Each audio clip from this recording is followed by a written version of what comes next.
Okay, in this video we're going to look at some final set of forms that we're going to see as indeterminate. The first one is we would have that 0 to the infinity power. Well, if we raise 0 to any power, any integer power or a whole number power, that would still be 0, but what happens if we did it infinitely many times?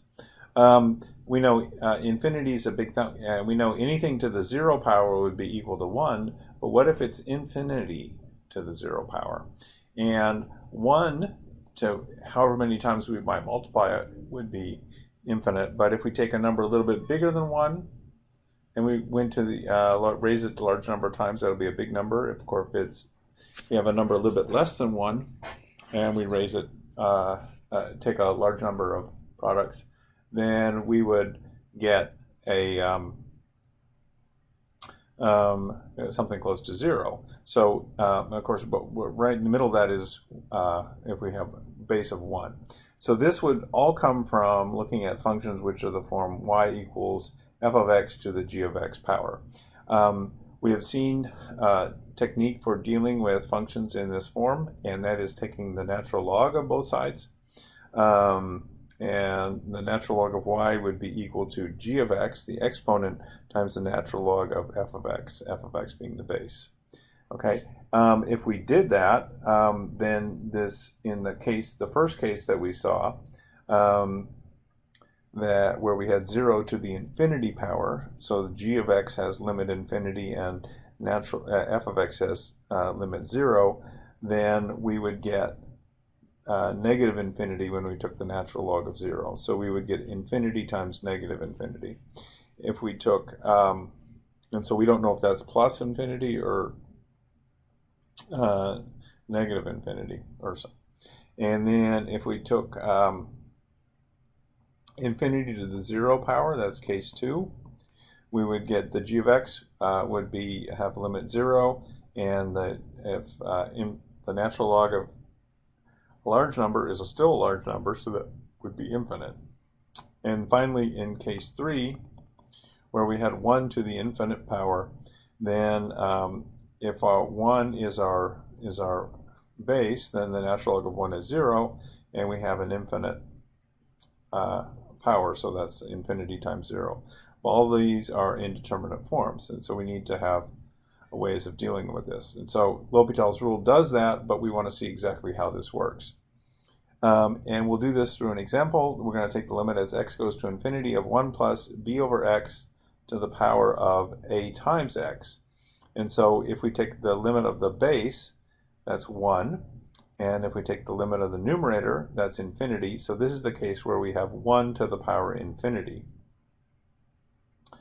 Okay, and of course, following the example that we had, or it's a suggestion that we had, instead of looking at natural log of y being equal to 1, instead of just looking straight at y being equal to 1 plus b over x to the power ax, we're going to take natural log of y, which is a times x, and times the natural log of 1 plus b over x, which is 0. Okay, and of course, this is infinity times 0. When we had a product indeterminate form, infinity times 0, we said we would treat that as a quotient by rewriting it as the 0 part divided by 1 over the infinite part, so 1 over ax. And so this is the same. We're change that multiplication into this quotient. Okay, and now if we take the limit as x goes to infinity of natural log of y instead of just y itself, we can use L'Hopital's rule, and then L'Hopital's rule said we're going to take the derivative of the natural log of 1 plus b over x. So that would be 1 over that the natural log, whatever's being taken the natural log of, and then we have a chain rule factor of negative b over x squared. That's the derivative of b over x. When we take the derivative of 1 over ax, it's the negative 1 over ax squared. And if we take a look at that, we would say the limit, so we can multiply by x squared over x squared, so those cancel.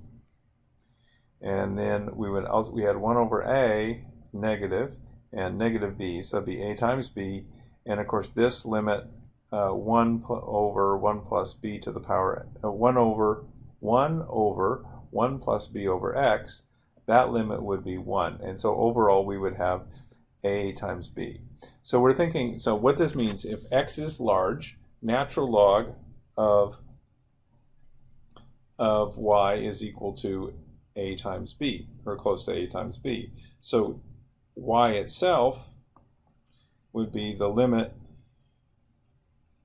of so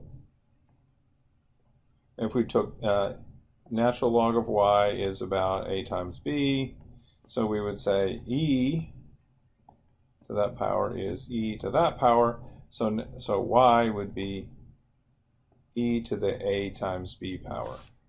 And so that's how we could go from the beginning to the end. We take the natural log of both sides of a function like this, where it has both a base and exponent as function. And then in the end, we have to take the e of that in order to be able to recover our answer after doing our work with the L'Hopital's rule. Okay.